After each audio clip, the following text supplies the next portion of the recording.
शुक्लांबरधरं विष्णुं शशिवर्णं चतुर्भुजं प्रसन्नवदनं ध्यायेत् सर्वविघ्नोपशान्तये अगजाननपद्मार्कं गजाननमहार्निशम् अनेकदन्तं भक्तानाम् एकदन्तमुपास्महे।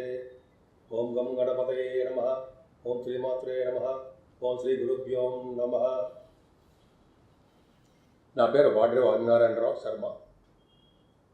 నా నెంబరు 7075389589 7075389589. మా ఆది ఆస్ట్రాలజీని చూస్తున్నట్టు మీ అందరికీ, అలాగే విదేశాల్లో కూడా ఉంటూ నన్ను ప్రోత్సహిస్తున్నటువంటి మీ అందరికీ కూడా నా హృదయపూర్వక నమస్కారాలు.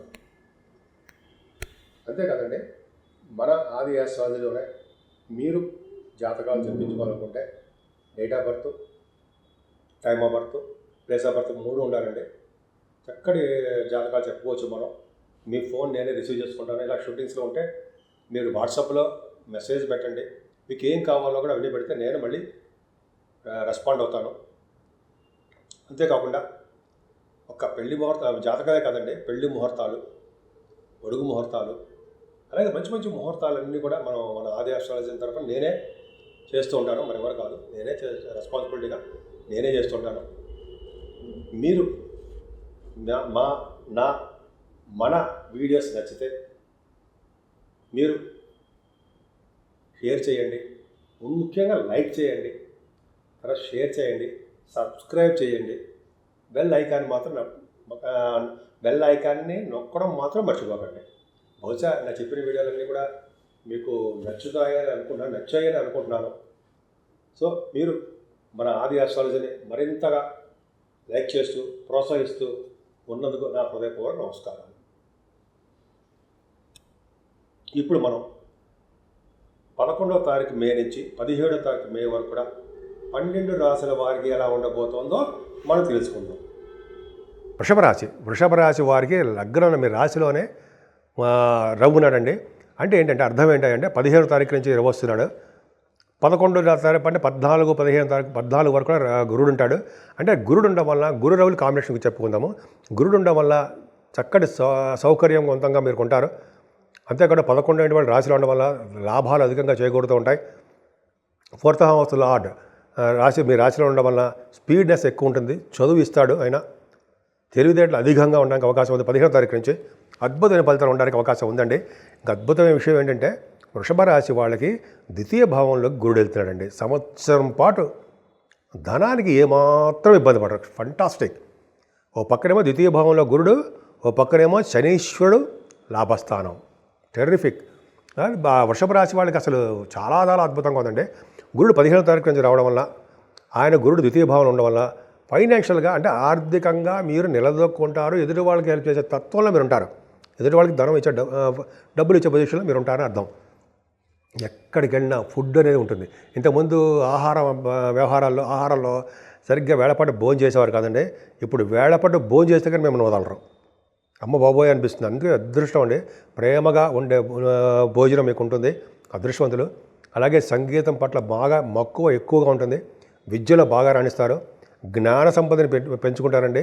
పుత్ర సంతానం కలిగే యోగము బాధ్యత అంటారు సరే, యోగం కలగడానికి ఎక్కువ అవకాశం ఉంది.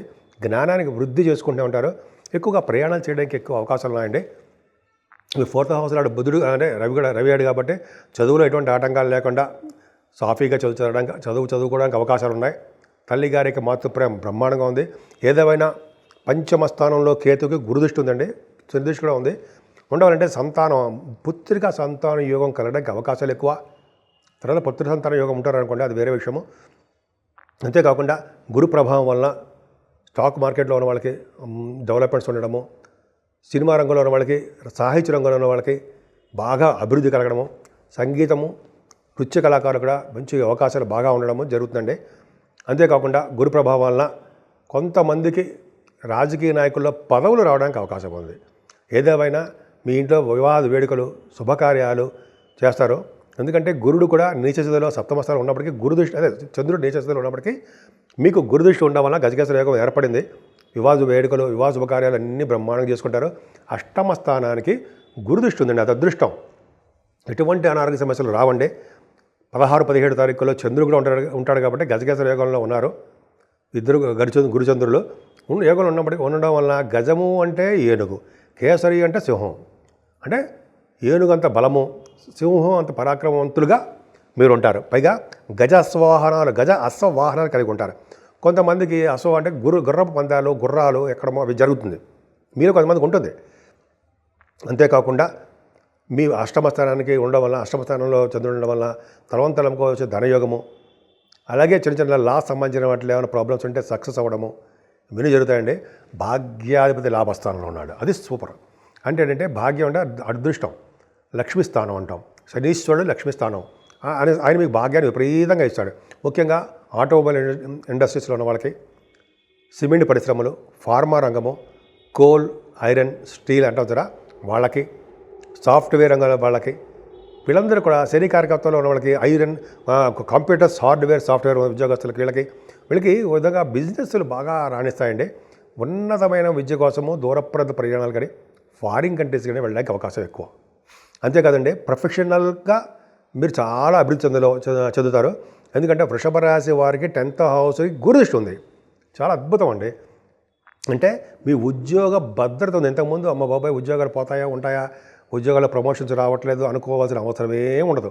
15వ తారీఖు నుంచి గురుడు మిమ్మల్ని కంటికి రెప్పలా కాపాడుతాడు. కష్టపడి చేసే వాళ్ళందరినీ వృద్ధిలోకి తీసుకొస్తాడు. నిజాయితీగా కష్టపడే వాళ్ళకి డెఫినెట్గా మంచి అభివృద్ధి ఉంటుంది. మీరు కష్టాన్ని నమ్ముకోండి. జాతకాలు కాదు, మేము చెప్పడం వరకు చెప్తుంటాం. కష్టాన్ని నమ్ముకోండి, విజయం సాధించి తీరుతారు. పైగా మీరు వేదశాస్త్ర పండితులకి, ఆస్ట్రాలజర్స్కి, అలాగే సైంటిస్టులకి, వీళ్ళందరికీ కూడా గొప్ప అదృష్టం ఉంది. 10th భావం. అంతేకాకుండా వేద పండితులకి, ఆగమశాస్త్ర పండితులు కూడా చాలా అద్భుతంగా ఉంది. చాలా అద్భుతంగా మంచి జాతకం అండి, మంచి యోగము. అంతేకాకుండా బుధ, శుక్ర, రాహువులు ఉన్నారు.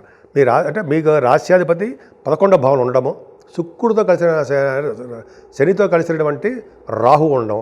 శని రాహువులు కనెక్ట్ అయి ఉండారంటే జనరల్గా ఫారిన్ కంట్రీస్ వెళ్తారండి. మీ బిజినెస్లో బాగా ఉన్నతంగా రాణిస్తారు మీరు. అలాగే శుక్రుడితో శని ఉన్నాడు కాబట్టి రచయితలు అంటారు సరా, రచయితలుగా మీరు బాగా రాణిస్తారనడంలో సందేహం లేదు. చక్కటి రచనలు ఉంటాయి. శుక్ర రాహుల్ కాంబినేషన్ వల్ల భాతృమూలకం కానీ ఫ్రెండ్స్, మీ సోదరుల వలన ధన సంప్రాప్తి, కంప్యూటర్స్, హార్డ్వేర్, కంప్యూటర్స్ మెటీరియల్స్ అన్నీ కూడా శుక్ర రాహుల్ చూస్తాం కాబట్టి అద్భుతం. మీరు చాలా తెలివైన వారు, సూక్ష్మ బుద్ధి గలవారు, అనేకమైన శుభకార్యాలు వాటంతరవే కలిసి వస్తూ ఉంటాయి. బాగా పలుకుబడి కలవారు. అలాగే మీరు రాజకీయ రంగంలో అద్భుతమైన ప్రతిభ కలవారుగా కనిపిస్తున్నారు. ఏదేమైనా రవి బుధులు 12వ భావంలో ఉన్నారు. అంటే మీరు అనేక శుభకార్యాలు చేయడం వల్ల, మంచి కార్యక్రమాలు చేయడం వల్ల ధనప్రాప్తి కలుగుతుంది. ధనం కూడా అలా ఖర్చు పెడతారు. రవి బుధులు జనరల్గా మేషరాశి వాళ్ళకి 12వ భావంలో ఉన్నారు కాబట్టి ఈ డాక్టర్స్ వృత్తిలో ఉన్న వాళ్ళకి డబ్బులు సంపాదిస్తూనే ఉంటారు, విపరీతంగా ఖర్చు పెడుతూనే ఉంటారు, నేమ్ సంపాదిస్తూనే ఉంటారు, అభివృద్ధి చెందుతూనే ఉంటారు. ఇది బ్రహ్మాండంగా ఉందండి వృషభ రాశి వారికి. చాలా బాగుంది. గురుడు మారడం వల్ల అన్ని రంగాల్లోనూ మీరు ముందంజలో ఉంటారు. ఏదైనా చంద్రుడు తప్ప మిగతా గ్రహాలన్నీ కూడా కాలసర్పదోషాలు ఉన్నాయి. అంటే రాహుకేతువులు, కుజుడు నీచస్థితిలో ఉండడము, ఈ ప్రాబ్లమ్స్ ఉన్నాయండి మీకు. కాబట్టి ఏంటంటే ఈ జనరల్గా మనం కాలసర్పదోషానికి శ్రీకాళహస్తిలో వెళ్ళకపోవచ్చు మనం. కానీ శ్రీకాళహస్తిలో రామకేతులు పూజ చేయించుకోవడము, సుబ్రహ్మణ్య స్వామి ఆరాధన చేసుకోవడము, సుబ్రహ్మణ్య స్వామి పూజలు చేసుకోవడం వల్ల ఇబ్బంది పడరు. పైగా 8వ తారీఖుని అన్నవరం సత్యనారాయణ స్వామివారి యొక్క కళ్యాణ మహోత్సవాలు జరుగుతున్నాయి. ఆయన్ని స్వామివారి పూజించిన. అలాగే 12వ తారీఖుని పౌర్ణమి, వైశాఖ మాస పౌర్ణమి, విశేషమైన సంపదలు అంటే చాలా అద్భుతం అండి. ఆ రోజు కానీ దానాలు, విసునకర దానము, మొదగకుండా అంటే నీళ్లు దానం, అంటే కుండ నిండా నీళ్లు దానము, చెప్పులు, గొడుగులు, మజ్జిగ ప్యాకెట్లు, ఇవి చాలా సింపుల్గా ఉంటాయండి. ఇవన్నీ మనకు అందుబాటులో ఉండేవంటే డబ్బులు అందుబాటులో ఉండేవి, ఇవన్నీ కూడా చాలా పవర్ ఉంటుందండి. మన దేని తర్వాత పైకి వెళ్తాం కదా, ఇవన్నీ అప్పుడు ఉపయోగపడతాయి. అది తర్వాత చెప్పుకుందాం అనుకోండి. ఈ దానాలు అద్భుతమైన ఫలితాలు ఇస్తాయి, మీకు మర్చిపోకుండా చేయండి. మీనరాశి నుంచి మేషరాశి వరకు కూడా చెప్పదగ్గ పరిష్కారాలు, సూచనలు, రెమెడీస్ అంటాం కదండి. మనం ఏంటి అడుగుతాం కదా, జనరల్గా ఏం చేస్తే బాగుంటుంది. ఈ వారం రోజులు కూడా రండి 12 రాశుల వరకు అండి, మీనరాశి నుంచి మేషరాశి వరకు అనుకున్నాం కదా. ఈ ఫలితాలు ఏంటంటే ముఖ్యంగా కాలసర్పదోషంలో అన్ని గ్రహాలు ఉన్నాయండి. రాహువుకి కేతువుకి మధ్యలో సవ్యకాల సర్పదోషాలు ఉన్నాయి. అంటే ఇంక్లూడింగ్ కుజుడు కూడా సర్పదోషం, నీచలో ఉన్నాడు కంటే సర్పదోషమే. అంటే రాహు, కేతువు, కుజుడు ఈ ముగ్గురు కూడా సర్పదోషాలకు సంబంధించినటువంటి వ్యవహారం ఉంది. చేతనైతే మీకు చేతనైతే అవకాశాలు ఉంటే మీరు కుజుడు యొక్క నాగప్రతిష్ఠ చేయించుకున్న మోపిదేవిలో చాలా అద్భుతమైన ఫలితాలు ఉంటాయి. మనం చేయలేము. సుబ్రహ్మణ్య స్వామివారి యొక్క దేవాలయ సందర్శన చేసుకున్న, సుబ్రహ్మణ్య స్వామి వారికి కళ్యాణం చేయించుకున్న, సుబ్రహ్మణ్య స్వామి వారికి ఆవు పాలతో పూజ చేసుకున్న అద్భుతమైన ఫలితాలు సర్పదోషం నుంచి బయటపడవచ్చు. అంతేకాకుండా రాహుకేతుల మధ్యలో దోషాలు ఉన్నాయి. 12 రాశుల వారికి, 6 రాశుల వరకు ఎక్కువ ఉంది, 12 రాశుల వరకు మరింత ఎక్కువ ఉంది. కాబట్టి శ్రీకాళహస్తిలో సర్పదోషం గురించి సర్పసూక్తంగా ఏదో అంటారు కదా, మంజ సూక్తం అన్నట్టుగా మనం సర్పదోషానికి కొన్ని దోషాలు ఉంటాయి. అది ముఖ్యంగా కాళహస్తిలో మనం సర్పదోషం గురించి పూజలు చేసుకున్నా, మనం అక్కడికి వెళ్ళలేకపోయినా ఆన్లైన్లో పూజ చేయించుకున్నా, లేదా మన దగ్గర ఉన్న దేవాలయాల్లో రావుకేతులు పూజ చేయించుకున్నా, లేదా అమ్మవారికి అభిషేకాలు చేయించుకున్నా, కుంకుమ పూజ చేయించుకున్నా, లేదా చండీ హోమాలు లాంటి మంచి మంచి పౌర్ణమి పూట చేస్తారంటే చండీ హోమం అది చేయించుకున్నా 12వ తారీఖునే రావుకేతుల వల్ల వచ్చే దోషాలు సంపూర్ణంగా పరిహారం అవుతాయి. అంతేకాదండి, ఈ వైశాఖ మాసం ఎంతో పవిత్రమైన మాసం, విష్ణుమూర్తికి అత్యంత ఇష్టమైన మాసం. ఈ మాసంలోనే శుభకార్యాలు బ్రహ్మాండంగా చేస్తుంటారు, పెళ్ళిళ్ళు అవి. సో ఈ మాసంలోనే దానాలకి పెట్టిన పేరు, ఏ దానం చిన్న దానం చేసినా విశేషమైన ఫలితాలు, అనేక రెట్లు ఫలితాలు ఇస్తాయి. ముఖ్యంగా మంచినీరు దానం ఇవ్వడం, ఉదక దానం అంటే చిన్న కుండలో బ్రాహ్మణుడికి నిండా నీళ్లు పోసి, కుండలో నీళ్లు పోసి సద్బ్రాహ్మణుడికి కానీ వేదశాస్త్ర పండితులకు కానీ దక్షిణతో పాటు దానం ఇవ్వాలండి. దానం వల్ల వచ్చే ఫలితాలు అంతా ఇంతనా రెట్టింపు ఫలితాలు ఉంటాయి.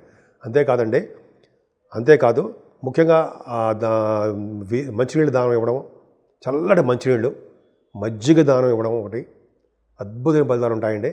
అంతేకాకుండా చెప్పులు, విసనకర్రలు, అలాగే వస్త్రాలు దానం ఇవ్వడము, గొడుగు, చెప్పులు, గొడుగు, అలాగే విసనకర్రలు, ఈ 3 చాలా మర్చిపోతుంటాను నేను. ఆ దానం చాలా పవర్ ఉంటుందండి. అదొకటి మనం సపరేట్ ఎపిసోడ్ కూడా చేసుకుందాం. అంతేకాకుండా అన్నదానము, వస్త్రదానము అండి. వస్త్రాలు, బ్రాహ్మణుడు కట్టుకునే వస్త్రాలు ఇవ్వండి, అంత అస్త్రాల్లా పనిచేస్తాయి మీకు, అంత అద్భుతమైన ఫలితాలు ఉన్నాయండి. సో ఈ విధంగా 12 రాశి వాళ్ళు చేతనైనంతగా మీరు పూజలు చేసుకోండి. చేతనైనంతగా ఎదురు వాళ్ళు సహాయం చేస్తూ, మంచినీళ్ళు ఉదకదానం చేసుకుంటూ, అలాగే చలివేంద్రాలు బాగా పెట్టి దాహాన్ని తీర్చే వ్యక్తులుగా మీరు తయారవ్వండి. మీ భవిష్యత్తు ఎలా తీర్చిదిద్దాడో భగవంతుడు మీరే చూస్తారు.